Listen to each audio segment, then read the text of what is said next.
At one point in my life, I was living in a small town, beautiful town called Appeltoft in Denmark. And right beside the commune, there was some sort of a residency for elderly people were staying there, and I had to work there for a month because I was studying certain things that made it compulsory that I have to work there for a certain time. Being a medical doctor, that was a bit difficult because when I was there, I saw horrible things happening, giving jam and giving meat and giving milk products and butter and fat to people who had Alzheimer. And that I never understood. And every time I spoke, they have to shut me off. Nevertheless, I have to leave after a certain time because that was not ethical. Nevertheless, in one of the times when I was there, I had noticed a lot of the Alzheimer patients. For example, sometimes they are sitting there and right beside them there's a friend they knew for a long time, but they never were able to recognize that friend. Nevertheless, when the TV was on and an old song would take place, they were able to memorize and to sing that song without one single mistake. And that made me think. At one point I was sitting and there was an elderly guy called Paul. Paul used to go out from his room, he would sit down someplace somewhere to eat, and he was a quiet person. And I decided to make an experiment. I decided to come and speak to Paul. So every now and then I would come to speak to him bit by bit, and I was surprised to find that Paul had an immense knowledge of English and German. And bit by bit I started to extract some of that, and every now and then he would recognize me coming back in again, and of course he would be diverted away from the mainstream of the conversation by suddenly speaking German when he knew that I cannot speak German but I could only speak English. Nevertheless, all these observations made me realize certain facts about Alzheimer, and being a medical doctor, that made me again and again to realize the entire picture. There is nothing called Alzheimer. Let me explain to you what is really happening. Now, if you are walking on a certain path every single day, and you walk back and forth on one single path, what will happen? That the ground itself will be deepened, and there will be more and more tracks of your feet, and more you are channeled. You are not able to look neither left neither right. You are channeled to go into one single path, and that's what happens in people. This is why we have more and more Alzheimer diseases, or more Alzheimer patients all around the world. Now let me explain to you something. One of the main things why we have Alzheimer is that we became one-track-minded people. And one-track-minded people means that we are unable to see other roads, other things. And what happens is that the mind no longer is able to see and to realize other possibilities. And what happens in this way is that we become more and more confined to one possibility, one way, and the curiosity of the brain to be able to understand things, to be able to learn other things, becomes more and more confined. Now, let me explain to you what is Alzheimer. In 1901, there is a woman called Auguste. And Auguste was sent to an insane institute simply because she became more depressed. She was more forgetting, more and more unattached to the reality that she lives in.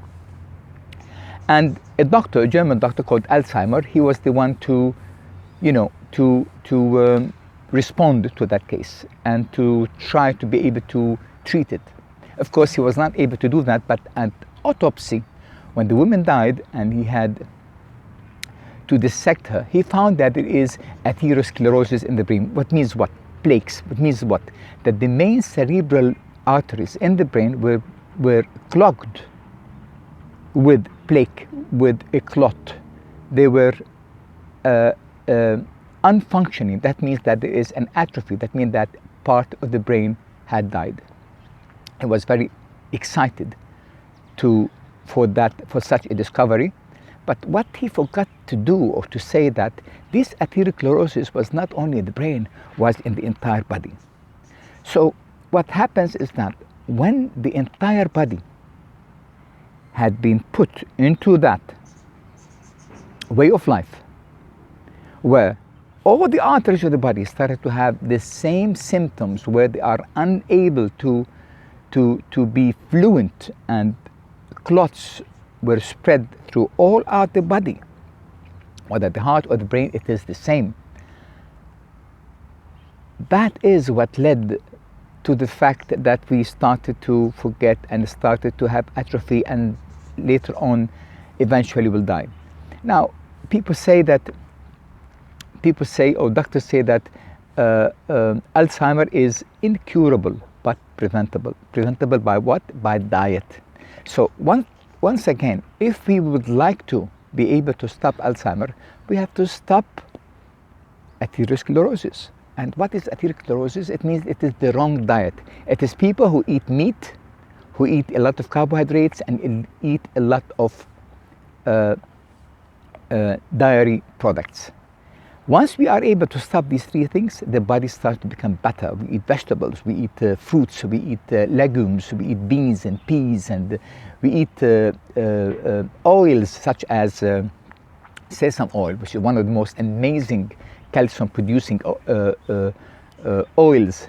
Never assume that milk has calcium ever, because it has a sulfuric component that neutralizes the calcium inside of it, and at the end you do not get any calcium. This is a big lie that governments and institutes that sell milk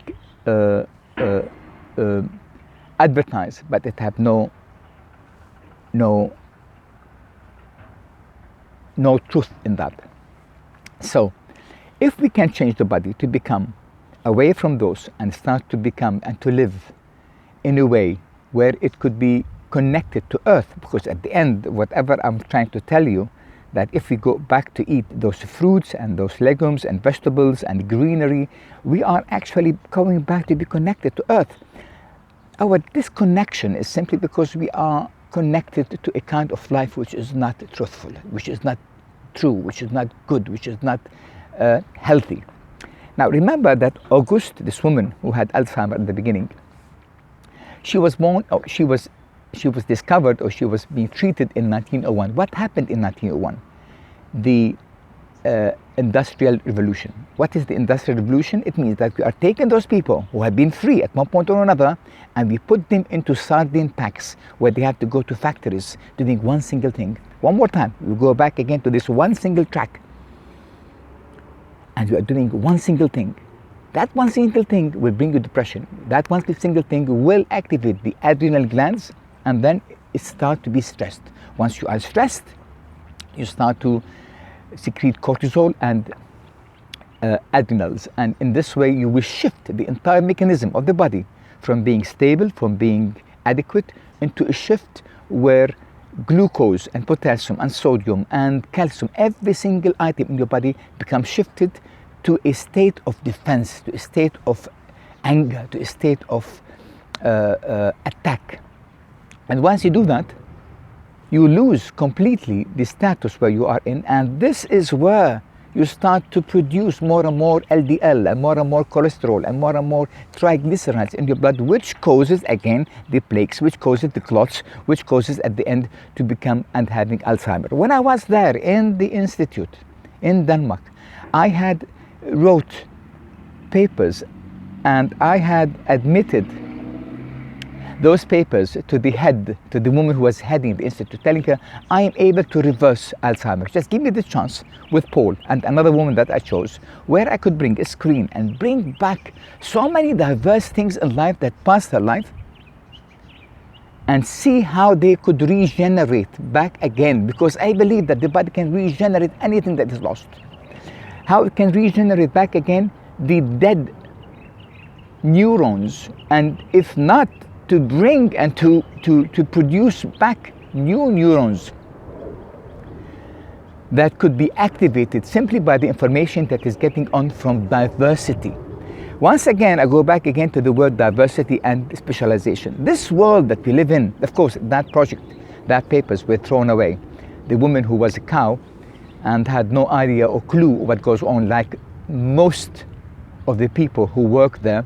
I only found actually one single woman who was able to have the perspectives, the understanding, the vision of what I was trying to do. The rest, the entire staff that was there attacked me and rejected me because they were simply programmed to do things according to idiots we call doctors. And by the way, every single day there is 100 pages produced, every single day, 100 pages produced in the world describing Alzheimer. Not one of them was able to bring satisfactory solutions. Why? Because still we think of it as a disease and we don't think of it as an outcome of a certain way of life.